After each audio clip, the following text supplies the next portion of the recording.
Welcome to the Cubbie Corner here on SouthBendCubs.com. I'm South Bend Cubs broadcaster Brendan King. Today on the corner, we welcome in manager of the South Bend Cubs, Jimmy Gonzalez, to break down the 2017 season, to preview the 2018 campaign, and to talk about the three South Bend Cubs on the Chicago Cubs 40-man roster. All ahead today on the Cubbie Corner. We now join the Cubbie Corner. Brendan King with you, joined alongside the man himself, Jimmy Gonzalez, the manager of the South Bend Cubs and the second winningest manager in franchise history. Jimmy, how are you? Good, Brendan. How are you? Doing really well, Jimmy. Thank you. We appreciate you joining us. What are some things you try and focus on during the offseason to get you ready for the grind?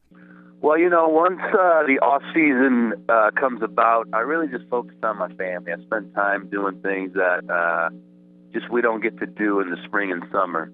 So we do a lot of family trips, little getaways, and just spending time together. Now, once end of January, February begins to kick in, that's when I start getting my mind ready for spring training, and then what we're gonna, how we're gonna approach this upcoming season, what types of players we have, and just start situating ourselves in that aspect. Now, you mentioned your approach. With a new group of players coming in every year, do you try and take the same approach, or do you change it depending on what team you think you have? Well, you know what? I have my way of being, and that doesn't change, but you do have to change according to different personalities, maturity levels, types of players you have. So you never go in like, this is it, let's go. It's all right. You always have to adjust depending on all those factors. Now you're in your fourth year here in South Bend, fifth year managing in the Cubs organization overall. In that amount of time, a coach, I think they always try and build a culture. How do you maintain the same culture with new players coming and going each year? I just think, like I told you earlier, it's just, I have a way that I am. Players begin to see how I am. And the thing about South Bend at that level, a lot of new guys, and they don't really know what to expect at times. Obviously they have different coaches, and they get to learn that rather quickly. See how we try to keep it loose and have fun. Because ultimately, if they don't do that, then it becomes a little bit tougher for them, especially because it's their first full season. And, some of these guys, first time in the cold weather, away from their families. So there's so many factors that come into play, and we just try to maintain a loose atmosphere, yet at the same time working hard. You talked about players possibly being in their first full season here in South Bend. We're right above Eugene, which is in the Northwest League. What advice do you give to some of the guys that need to get used to the full season grind?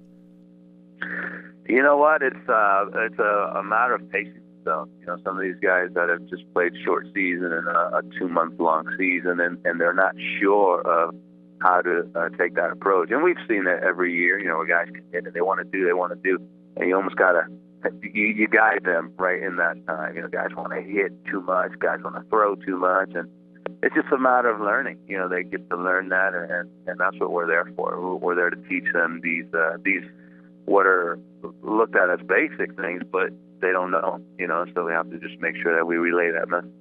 Now, Jimmy, you had a 13-year playing career. You went as high as AAA, drafted by the Houston Astros organization. You actually spent some time in the Quad Cities, which is in this league. Did you learn anything personally from your playing career, that kind of a lesson that you try and apply to some of these guys in case they run into trouble? I think we all take what we've learned as players, and that is how we coach. That is how we come across, or at least what we try to do. And that's where I am. I've liked loose atmospheres. I enjoy playing music all the time and doing fun things to keep them loose, because I guess I like to say, this is a game, and we have to keep it what it is. If you put too much pressure on yourself, you're not going to be able to perform. And that's in anything in life, and then we have this game, and we're trying to, yes, it is result driven, but we need to make sure that we're still just having fun while we're doing it. So in all those years, I always liked atmospheres like that, and I just try to convey the same thing. Now, moving back to last season in 2017, the South Bend Cubs finished third in the league in runs scored. Were you satisfied with the offensive production last year? We had a good year.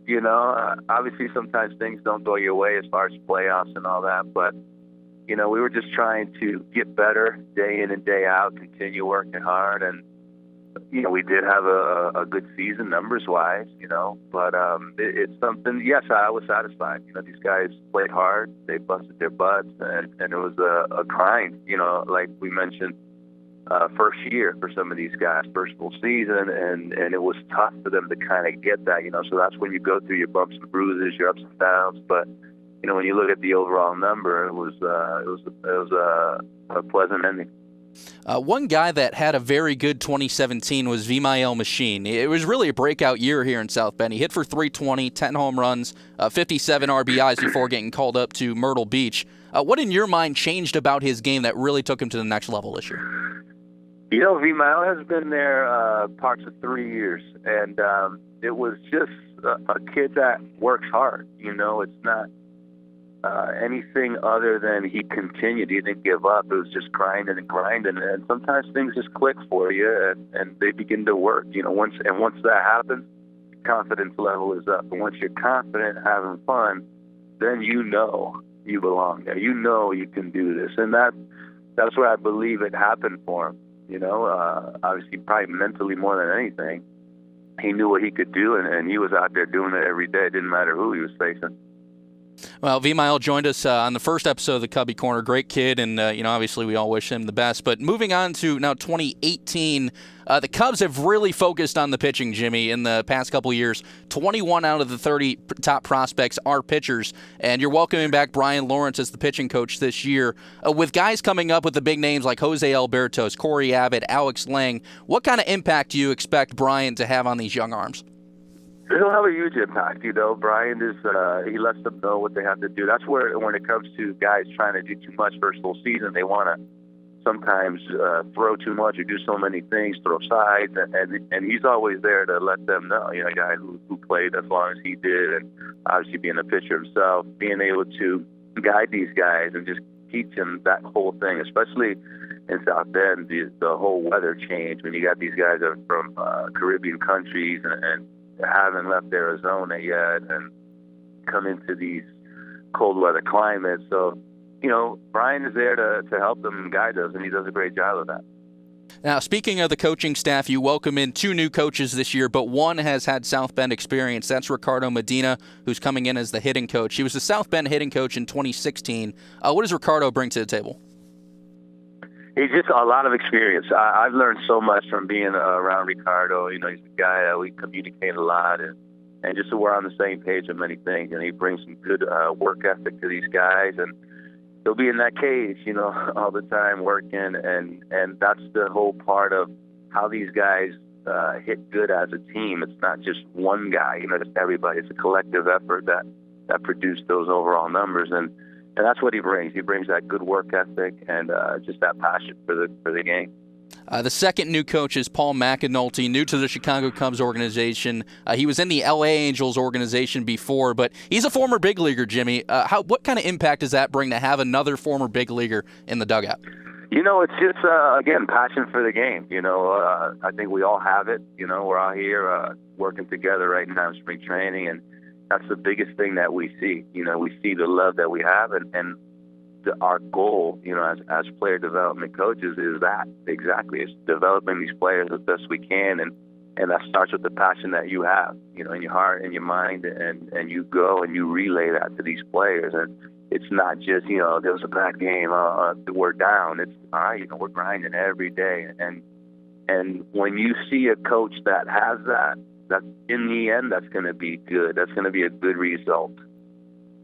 Jimmy Gonzalez, the manager of the South Bend Cubs, joining us. Jimmy, there are 3 former South Bend Cubs now on the Cubs 40-man roster. That's Ian Happ, Dylan Maples, and David Bodie. Now, to talk about them each a little bit, starting with Dylan Maples. He was here in 2015 and 2016 after being drafted out of high school. He's been in the organization for a while, but since when you started coaching him, what was the biggest thing that he had to learn in order to get to the big leagues? I think his biggest thing was his command of the fastball. That was the biggest thing he struggled with. I mean, he's a power pitcher throwing in the high 90s and killer breaking ball, and he has that, Then it was just a matter of he has to command it. It got a little bit more consistent, and he'd still lose it. And then, what he did last year was just amazing. It was a pleasure to watch him and do that, be able to now do what he's been working on so long. Like I mentioned earlier with Machine, sometimes just something happens and it clicks and it begins to work. And now he's confident, he's dominating AA, AAA, and then he gets to the big leagues, and here he is in spring training, doing the exact same thing. So it's fun to watch these guys do that, see them perform. Now, for David Bodie, he hasn't made his MLB debut yet, but like I said, he's on the 40-man. He was also here in 2015. How far has his game come since the day you started coaching him? Yeah, he's come a long way. I mean, physically, he's a monster now. He's a strong, big guy. I had him here in rookie level and extended, and just seeing him get better as an overall baseball player, not just as a hitter. Just in 15 when he played, I think almost every position. I think he didn't catch only. He played hockey. He pitched for us when we had to. He's just a grinder. He's a hard worker. And again, seeing these guys get to this level where they understand what they can do, and it begins to work for them, and the confidence shoots through the roof. And I believe that happened with Bodie in 2015. He has another breakout year in 2016, and then last year what he did, and then being able to get added to the 40-man roster, it's just a blessing for him. Now, finally, with Ian Happ, obviously the most impressive South Bend Cub to date. He finished top 10 in Rookie of the Year voting. He's got a chance to be the Chicago Cubs leadoff hitter this year, Jimmy. How impressed have you been with his development and where he is now? Well, when I first met Ian, I mean, it was that guy got drafted. He comes to us, and he just wanted to work, quiet guy, not very vocal, but he showed his work ethic, you know what I mean? And seeing that, and then you see the things he does now, and it's no surprise, it's seeing him, the work he puts in on a daily basis, seeing him here and seeing what he's doing here, and like you said, what he's doing at the leadoff position, the home runs he's hit, and it's just impressive. But it's honestly no surprise. The guy's a beast when it comes to hitting, and he's strong, and he does all these things that are making a positive impression. Well, Jimmy, we really appreciate you joining the Cubbie Corner. Before you go, what are you looking forward to most about getting back to the grind? You know what? I enjoy South Bend. I enjoy always getting the challenge of these guys coming into their first full season. And just being able to mold them and teach them and have them learn a lot of things that they still haven't been exposed to, and that's a challenge. It's always a fun one, and that's what we look forward to as a staff. April 5th, the season opener at the West Michigan Whitecaps. April 7th, they'll be here at Four Winds Field, less than 30 days away. Jimmy, thanks so much for joining us. We will see you soon here in South Bend. Thank you, Brandon. Thanks for having me. Thank you. We now welcome in Darin Pritchett. Darin, that was Jimmy Gonzalez on the Cubbie Corner, and Jimmy getting set for his 4th year here in South Bend. What has he done to impress you over the past 3 years? Well, I like how he uses his expertise of being a minor league player and passes it along to his players. We've had many conversations about experiences he has had on and off the field, and he's relayed a lot of those stories to the players. So I think it helps them get set a little more as they begin this experience of playing full season baseball. I think he's more of a player manager. He's more of a pat the guy on the back, but when it's time to put your foot down, he's also willing to do that as well. Kind of like a Joe Madden. That's kind of how he reminded me when I was chatting. Without the T-shirts. Yes. We'll look for Jimmy Gonzalez to have another good 2018 campaign. His pitching coach, Brian Lawrence, comes back in, and with the staff coming in like the South Bend Cubs are projected to have with the pitching, is Brian Lawrence ready to take on such a talented staff? Absolutely. When you think about some of the good pitchers that were on last year's South Bend Cubs team, he had them the year before in Eugene, so he had a good working relationship and groomed those guys. It is a really intriguing group. He's got a lot of good arms to work with, and I think, again, a guy with a lot of experience, and I think he's able to use the Cubs philosophy and also maybe add a little bit of what he's thinking and helping these guys build their resumes. And finally, it finally happened this week. Jake Arrieta has signed with an MLB team, 3 years, $75 million for the Philadelphia Phillies. I don't think it's exactly what he wanted because he wanted a long-term deal, but do you see success for him in Philly? Well, to want 6 or 7 years as a 31-year-old in today's baseball climate, I think it's fair to say it's very, very unrealistic. Yeah. So to get 3 for $75, that's a pretty good deal for him. The velocity was down a little bit last year. Still an above-average pitcher, obviously. To go to Philadelphia, you can groom some of those young guys, but also, does it make them a contender? I was asked this yesterday on my radio show. I still think they're a step behind some of the teams in the National League going for that wild card.